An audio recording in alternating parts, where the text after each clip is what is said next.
My name is Lisa Bono, and I'm an assistant professor in the dental hygiene program at Idaho State University. I went into dental hygiene because it was an opportunity to serve and help people. And one of the things that I really love about it is that when you're with each client, you're developing a customized treatment plan. So it's just not a cookie cutter approach with each person that is in your chair. I worked private practice for 12 years. They become like family.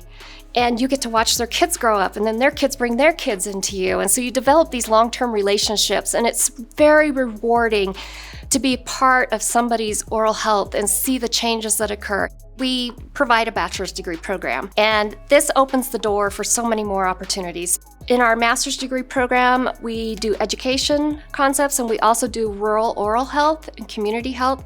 And so you get both facets. So depending on what you want to do, if you go into education, it leads you into research. You could work for a company, you could market products, you could help develop products, you could sell the products. If you move into the oral health area, you could work as a public health dental hygienist, you could work in a long-term care facility and be managing the oral health of all the residents there. Learning that occurs in the classroom, the didactic portion is what we call it, and then you have a hands-on. For clinic, you will learn about things, and then you go in and you'll practice. For the first semester, you're working on each other. You'll be each other's clients, and so then you're practicing that head and neck oral assessment. You're looking inside the mouth and doing that assessment as well. You'll be taking radiographs, which are pictures of the teeth, and you'll learn how to do radiographic assessments. Everything that you would do on a client, so you're going to learn it in class, and then you're going to get that hands-on experience with it as well.